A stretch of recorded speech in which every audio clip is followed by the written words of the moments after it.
हम आप लोग को पढ़ाने वाले हैं, टॉपिक का नाम है कंपनी। तो ये जानिए कंपनी क्या है। तो कंपनी मेरा एक आर्टिफिशियल पर्सन है। कंपनी जो मेरा एक आर्टिफिशियल मतलब होता है कृत्रिम व्यक्ति। क्या होता है? जिसको ना तो देखा जा सकता है ना तो छुआ जा सकता है। ठीक है। तो कंपनी जो वर्ड है ये आया कहां से? तो बेसिकली हम लोग सब जानते हैं company is important part of a business organization. Company is a part of business organization. Business organization होता है व्यवसायिक संगठन। व्यवसायिक संगठन होता है ग्रुप ऑफ बिजनेस। अगर डिफिनेशन होता है तो व्यवसायिक संगठन मतलब होता है group of business. Business organization के तहत बिजनेस का 3 पार्ट होता है। पहला होता है सोल ट्रेड, दूसरा होता है हमारा पार्टनरशिप और तीसरा हमारा होता है कंपनी। क्या होता है? ये सोल ट्रेड, पार्टनरशिप और कंपनी क्या है?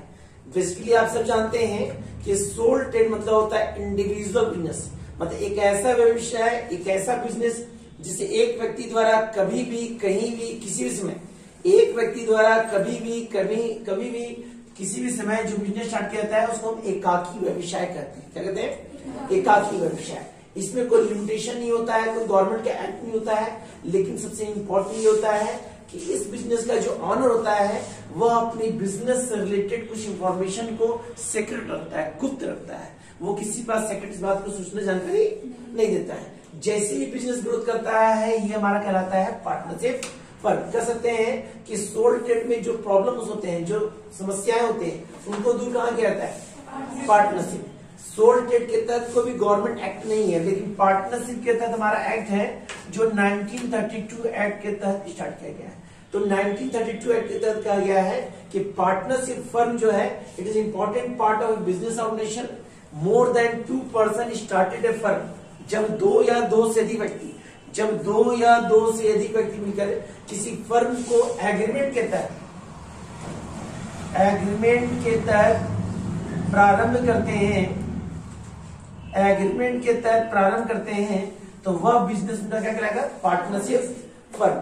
तो एग्रीमेंट के तहत ही आप बिजनेस स्टार्ट करते हैं, पार्टनरशिप फर्म।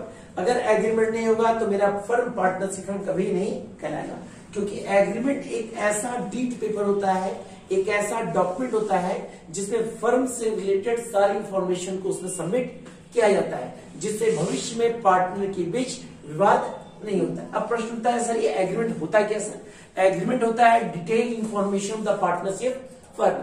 फर्म की संपूर्ण जानकारी के लिए जिस डॉक्यूमेंट को, जिस पत्र को हम तैयार करते हैं, उस पत्र का नाम ही क्या होता है? हमारा एग्रीमेंट। इसमें क्या क्या होता है? इसमें होता है पार्टनर, फर्म नेम एड्रेस, कौन सा बिजनेस स्टार्ट कर रहे हैं वो नाम, उसका पता, partner name address, salary, commission, capital, drawing, interest capital, admission, retirement, death, dissolution. कहने का मतलब है एक लाइन में detail information of the firm. संपूर्ण जानकारी के लिए जिस पत्र को तैयार किया जाता है उस पत्र को क्या कहते हैं? अगर एग्रीमेंट है तो पार्टनरशिप है, एग्रीमेंट नहीं है तो पार्टनरशिप नहीं। इसको 1932 एक्ट के तहत प्रारंभ किया गया है। अब पार्टनरशिप के बाद अगला स्टेप आता है कंपनी, जो हमें पढ़ना है। तो company is a important part of business organization. कंपनी क्या है सर? Group of person. जब बहुत सारे लोगों द्वारा मिलकर किसी व्यवसाय को प्रारंभ किया जाता है तो हमारा कहलाता है कंपनी। इसलिए कहा गया है company is A artificial person. जैसा हम जानते हैं कि सोल ट्रेड और पार्टनरशिप फर्म स्टार्ट करते हैं तो वहां इन्वेस्ट करते हैं कैपिटल। क्या इन्वेस्ट करते हैं? बिना कैपिटल का हमारा ना तो सोल ट्रेड और ना तो ही हमारा पार्टनरशिप फर्म स्टार्ट हो सकता है, क्योंकि कैपिटल मतलब होता है स्टार्टेड बिजनेस विद फर्म। किसी भी व्यवसाय को प्रारंभ करने के लिए जो भी राशि लगाते हैं वो हमारा क्या कहलाता है? क्या कहलाता है? कैपिटल। क्या कहलाता है? लेकिन कंपनी जब स्टार्ट करते हैं तो कंपनी में हम कैपिटल लगा के शेयर लगाते हैं। क्या लगाते हैं? शेयर लगाते हैं। अब प्रश्न उठता है सर शेयर क्या होता है? कैपिटल तो हम जान गए sir, started business with firm. एक व्यक्ति द्वारा कभी भी जो पूंजी लगाया जाता है उससे कोई व्यवसाय किया जाता है तो उसके लिए पूंजी कहलाएगा। लेकिन जब बहुत सारे लोगों द्वारा, ग्रुप ऑफ पर्सन जब बहुत सारे लोगों द्वारा जो इन्वेस्ट किया जाएगा ना, तो वो कैपिटल नहीं, वो क्या होगा, वो क्या होगा हमारा शेयर। शेयर कहा गया डिफरेंट पार्ट्स ऑफ कैपिटल। पूंजी के छोटे छोटे भाग को क्या कहते हैं, शेयर, जिसको हिंदी में हम क्या कहते हैं, अंश कहते हैं। क्या कहते हैं? अब हमारा अंश क्या होता है, देयर टू टाइप्स।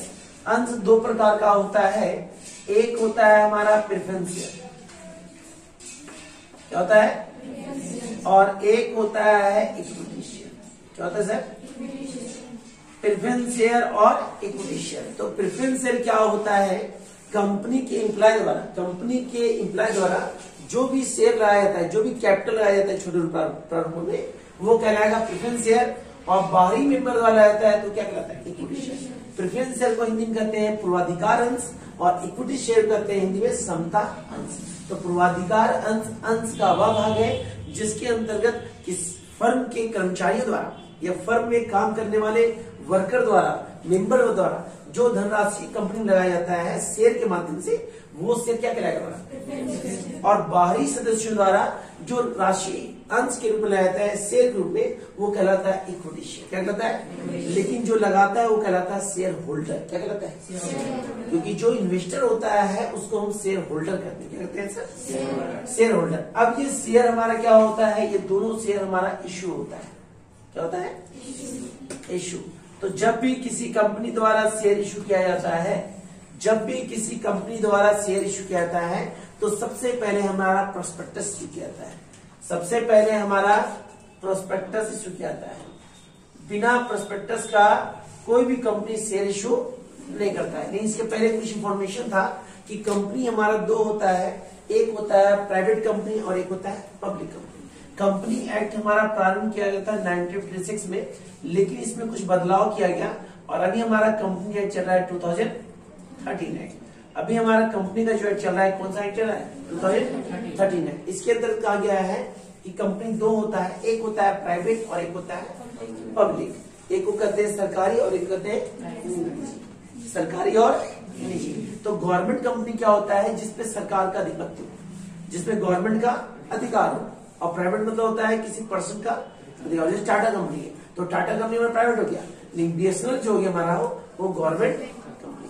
अब प्राइवेट कंपनी और गवर्नमेंट कंपनी में अंतर क्या है सर? प्राइवेट कंपनी के नाम के अंत में पीवीटी, एलटीडी जुटा रहेगा, और गवर्नमेंट कंपनी के नाम के अंत में सिर्फ एलटीडी लिखा रहेगा। क्या लिखा रहेगा? एलटीडी। तो प्राइवेट कंपनी, अब प्राइवेट कंपनी में मिनिमम मेंबर जो होते हैं वो आपके दो होते हैं। कितने होते हैं? दो। और मैक्सिमम जो होते हैं वो 200 होते हैं। प्राइवेट कंपनी में कम से कम सदस्यों की संख्या 2 होती है और अधिक से अधिक संख्या कितनी होती है? 200 होती है। जो निजी गवर्नमेंट का प्राइवेट कंपनी, पब्लिक कंपनी में क्या होता है, मिनिमम जो होते हैं वो 7 होते हैं और मैक्सिमम अनलिमिटेड होते हैं। हमने क्या बोला? प्राइवेट में मिनिमम 2 और मैक्सिमम 200 और 200, और हमारा पब्लिक कंपनी में मिनिमम 7 और मैक्सिमम अनलिमिटेड। क्या होता है? तो हम लोग का अभी कंपनी चल रहा है कौन सा? 2013। अब इसी 2013 एक्ट के तहत बताया गया है कि जब भी कोई कंपनी शेयर इश्यू करता है, तो सबसे पहले वह प्रोस्पेक्टस इश्यू करता है। क्या इश्यू करता है? ये प्रोस्पेक्टस क्या होता है? प्रोस्पेक्टस होता है कि उस कंपनी के डिटेल इंफॉर्मेशन को उस प्रोस्पेक्टस में शो किया जाता है, जिससे जो भी शेयर होल्डर को यह पता चल पाता है कि कौन सा कंपनी है, कब स्टैब्लिश किया गया है, उसका ग्रोथ पॉइंट क्या है, कितने मेंबर्स हैं, वो सारा इंफॉर्मेशन किसमें होता है। क्योंकि शेयर होल्डर बिना प्रोस्पेक्टस को लर्न किए हुए वहां इन्वेस्ट नहीं करता है। अगर कोई इन्वेस्टर होता है या कंपनी का शेयर होल्डर होता है, तो सबसे पहले क्या करता है, वो प्रोस्पेक्टस को रीड आउट करता है, वो प्रोस्पेक्टस को अध्ययन करता है, उसके बाद ही कंपनी में क्या करता है, शेयर इन्वेस्ट करता है। शेयर चाहे वो इक्विटी हो चाहे वो प्रेफरेंस हो, बेसिकली कंपनी में शेयर होल्डर जो होते हैं वो ज्यादा कौन होते हैं? इक्विटी शेयर होल्डर कौन होते हैं? अब इसके तहत हमको कुछ टॉपिक्स पढ़ना है। आपका इश्यू ऑफ शेयर, जो चैप्टर का नाम है इश्यू ऑफ शेयर में टॉपिक जो पढ़ना है वो आपको पढ़ना है, आपको एरियर एडवांस पढ़ना है, ओवर सब्सक्रिप्शन ओवर सब्सक्रिप्शन, पढ़ना है आपको कंसिडरेशन, पढ़ना है आपको for future and reissue. Over subscription के साथ साथ इसमें टॉपिक है अंडर सब्सक्रिप्शन। कैसा है? Under subscription. तो ध्यान से देखिए,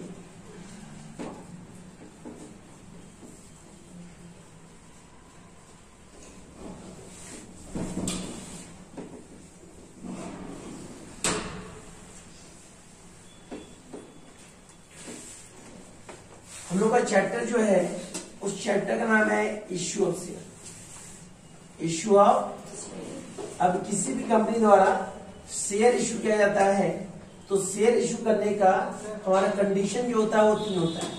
पहला होता है एट पार, दूसरा होता है एट प्रीमियम, और तीसरा होता है डिस्काउंट। क्या होता है? At discount.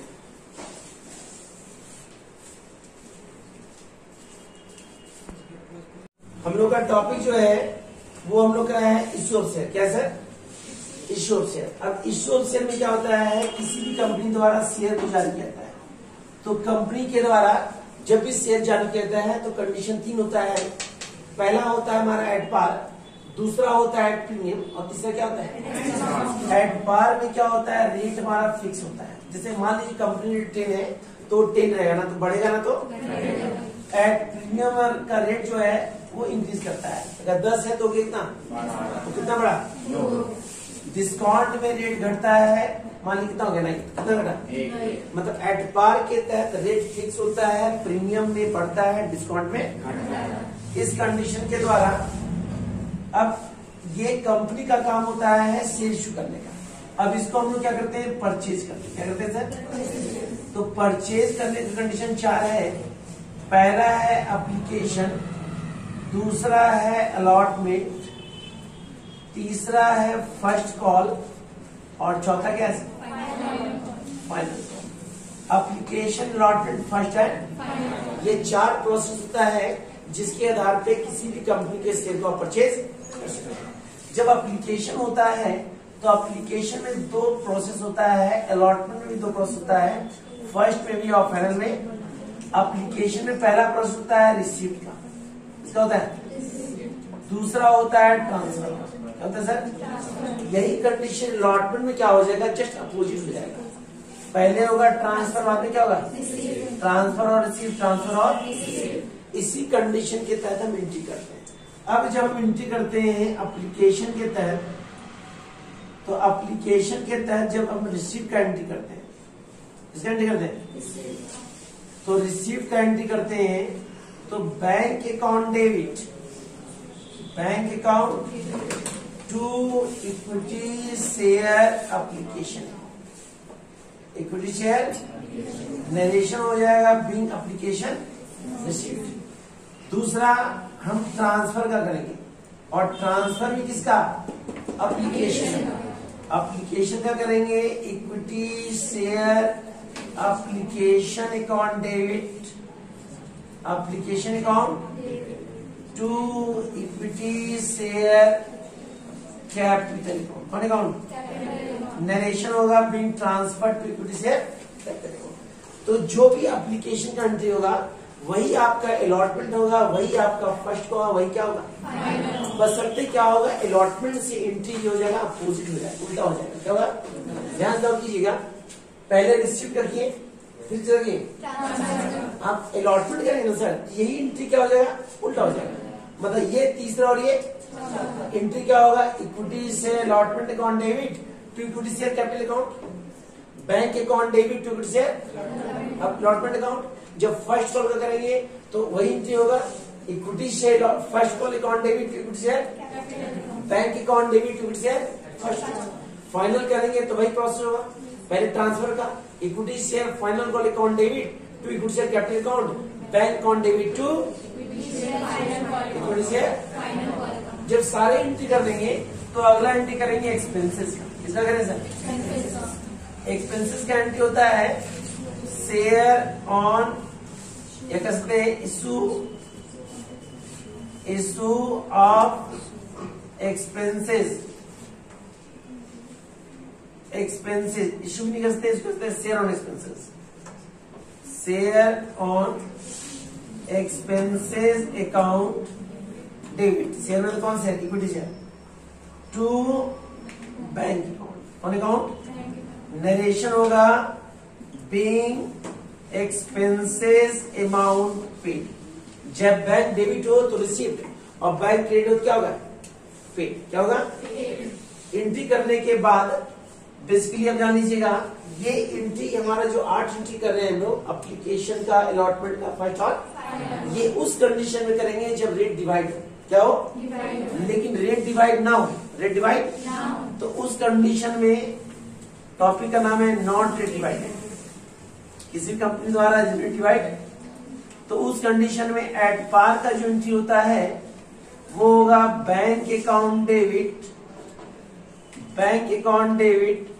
To equity share capital, equity share, narration होगा being equity share issued at par, at एक एंट्री होगा इसमें application allotment first final entry, जब एट प्रीमियम का एंट्री करेंगे, किसका एंट्री करेंगे, तो एंट्री करेंगे bank account debit to equity share capital account और to security premium account, security जब डिस्काउंट करेंगे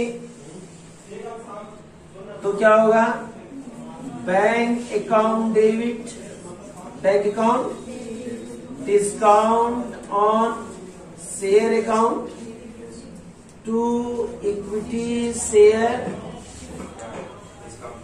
कैपिटल, डिस्काउंट कर चुके सर, कैपिटल प्रीमियम क्रेडिट होता है, डिस्काउंट क्या होता है, एक क्वेश्चन देखिए ध्यान से, मान लीजिए एक्स लिमिटेड कंपनी है, एक्स लिमिटेड कंपनी है, 10,000 इक्विटी शेयर है और रेट बोला है 10 कितना बोला है सर, रेट दिया 10 प्रश्न बोला एट पार का एंट्री करने के लिए, एट प्रीमियम बोला है 10% और एट डिस्काउंट बोला है कितना परसेंट, 5%, कितना परसेंट बोला है, जनरल क्या बोला है, तो इस प्रश्न में आप ध्यान देखेंगे कि आपका ना तो एप्लीकेशन है, ना तो अलॉटमेंट है, ना तो फर्स्ट है, ना तो उस कंडीशन में सबका तो सिंगल एंट्री होगा, एट पार भी एक होगा, एट प्रीमियम भी एक होगा, डिस्काउंट भी एंट्री होगा, करना कुछ नहीं है, यहाँ लिखेंगे 10,000 share 10 each, 1 lakh debit then 1 lakh, जब प्रीमियम करेंगे तो सेम वही 10,000 इंटू 10 करेंगे कितना हो जाएगा, 1 लाख,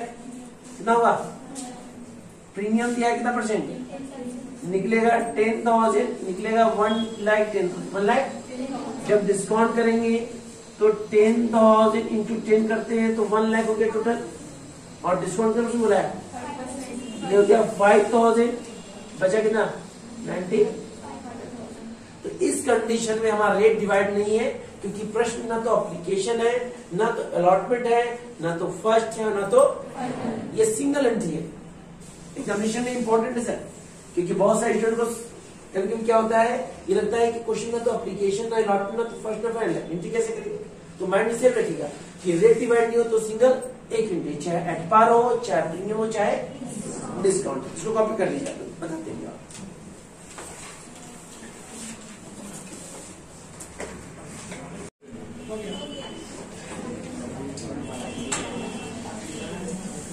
चलिए सर,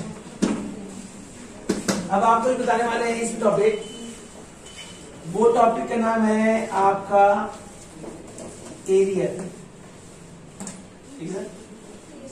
अब एरियर मतलब क्या होता है, एरियर मतलब होता है नॉट पेड, नॉट किसी भी कंडीशन में यदि आपका शेयर पेड नहीं होता है तो वो हमारा क्या कहलाता है, एरियर कहलाता है, क्या कहलाता है सर, इसका यूटिलाइजेशन एरियर और एडवांस का यूटिलाइजेशन, एरियर होता है नॉट पेड और एडवांस होता है पेड, तो एरियर कंडीशन में जब नॉट पेड होता है तो उस कंडीशन में हमारा जो बदलाव होता है वो क्या होता है सर, बैंक, क्या होता है सर, तो बैंक के तहत एंट्री करना चाहते हैं तो एंट्री होगा bank account debit, call in arrear account debit,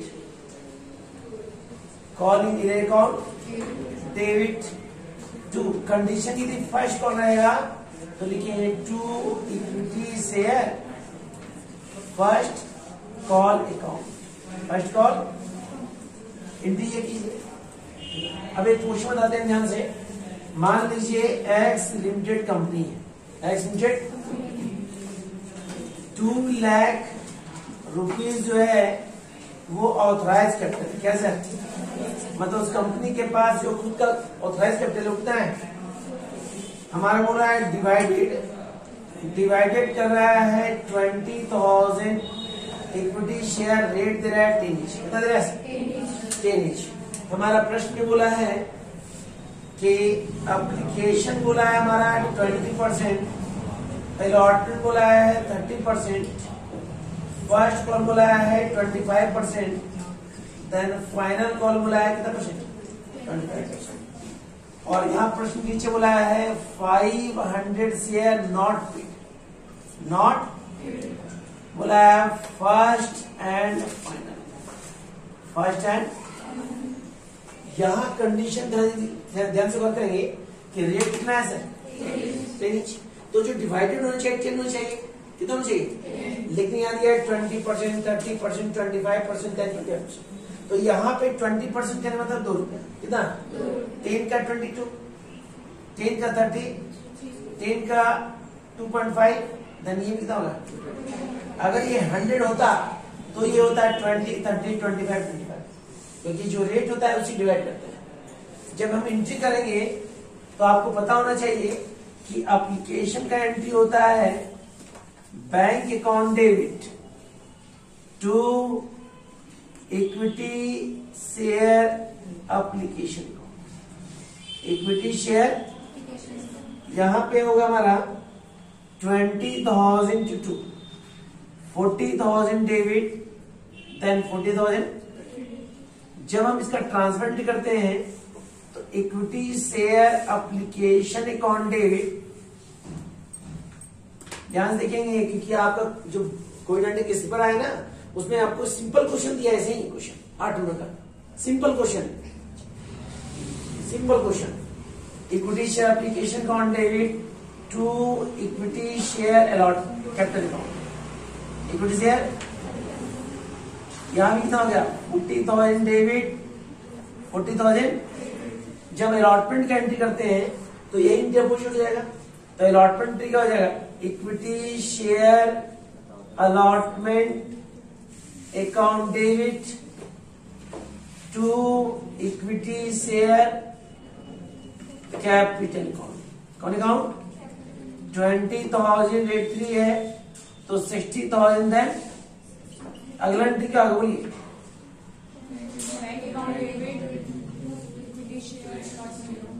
bank account debit to equity share allotment, कौन हुआ इक्विटी शेयर 60,000 डेबिट 60,000। जब फर्स्ट कॉल एंट्री करेंगे तो उससे यही एंट्री होगा, बस नाम क्या कर चेंज करेंगे, तो एंट्री होगा equity share first call account debit to equity share first call account. लेकिन जब बैंक का एंट्री करेंगे यहाँ पे फर्स्ट नहीं हो, क्या होगा कैपिटल, क्या होगा सर, जब फर्स्ट कॉल का एंट्री करेंगे तो फर्स्ट कॉल का एंट्री सिंपल कर सकते हैं बैंक वाला, bank account debit to equity share first call, bank account debit to share, bank account debit to equity share first call account. वहां करना क्या है सर, 20,000 जो शेयर है उसमें कितना नहीं दिया सर 500, ये बचा 19,500 इंटू कितना हो जाएगा बना 2.5, और यहाँ होगा 20,000 इंटू 2.5, ये हो गया 50,000, देन 50,000। तो यहाँ गौर कीजिए, कॉल रिपोर्ट नहीं किए सर, यहाँ कॉल इन पुट आउट, यहाँ पे एंट्री में कॉल इन पुट आउट, क्योंकि डायरेक्ट यहाँ पे शॉर्टकट में मैनेज कर देंगे, क्या करते हैं।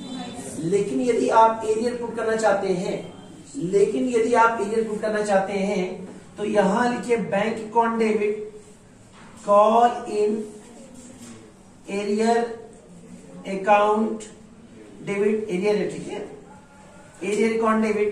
यहां लिखेंगे 20,000 to 2.5, ये आता है हमारा कितना सर 50,000, और यहाँ पे 500 into 2.5 तो होगा मेरा कितना सर 1250, 12।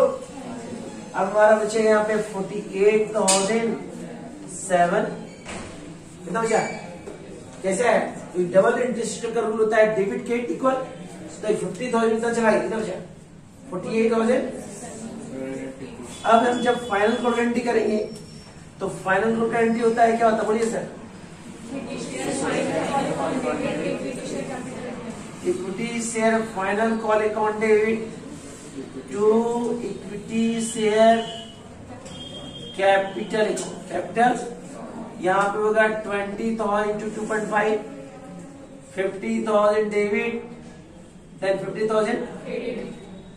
जब हम बैंक का एंट्री करते हैं तो bank account debit simple sentence, equity share final, यहां भी एरियर हो रहा है, फाइनल कॉलम भी एरियर हो रहा है, क्योंकि यहां साफ साफ बोला है कि 500 से नॉट पेड फर्स्ट है, तो फर्स्ट में एरियर पुट कर दिए, फाइनल में भी एरियर पुट कर सकते हैं, वरना शॉर्टकट में क्या कुछ नहीं। यहाँ पे 20,000 में कितना माइनस होगा मेरा 500, बचेगा 19,000 इंटू कितना 2.5, सेम अमाउंट हो जाएगा 48,750, 48,750। तो कंडीशन में आप एरियर लिखे या ना लिखे, लिखेंगे तो एरियर दिखाइए और नहीं लिखेंगे तो कैलकुलेशन करके दिखाइए कि कैसे आ रहा है, क्या हम दोनों मिक्स बता दिए, एक में एरियर पुट आउट किए, एक में एरियर पुट आउट। अब हमारा इश्यू ऑफ शेयर के तहत कुछ इंपॉर्टेंट टॉपिक है, उसके बारे में समझिए। जैसे हमारा टॉपिक का नाम है ओवर सब्सक्रिप्शन, क्या नाम सर, जैसे हमारा टॉपिक का नाम है फॉरफीचर, ठीक है। तो ओवर सब्सक्रिप्शन क्या होता है कि किसी भी कंपनी द्वारा जितना भी शेयर जारी किया जाता है, किसी भी कंपनी द्वारा जितने भी अंशों को जारी किया जाता है, यदि उससे अधिक हम एप्लीकेशन रिसीव करते हैं, क्या रिसीव करते हैं, तो जितना हम अधिक रिसीव करते हैं वो हमारा कहलाता है ओवर। मान लीजिए एक कंपनी है, उस कंपनी द्वारा 20,000 शेयर इश्यू किया गया, कितना, लेकिन वो प्राप्त कर रहा है एप्लीकेशन 25,000 से, कितना सर, तो हमारा बढ़ा कितना, तो जो 5,000 हमारा बढ़ा वो 5,000 हमारा कहलाएगा क्या ओवर, क्योंकि जो भी एक्सेस होता है वही एक्सेस हमारा क्या कहलाता है ओवर। इसलिए ओवर सब्सक्रिप्शन का नियम होता है कि over subscription utilise to application money, over subscription utilise to, मतलब ओवर सब्सक्रिप्शन का यूज हमेशा क्या होता है, एप्लीकेशन होता है। तो कल इसके बारे में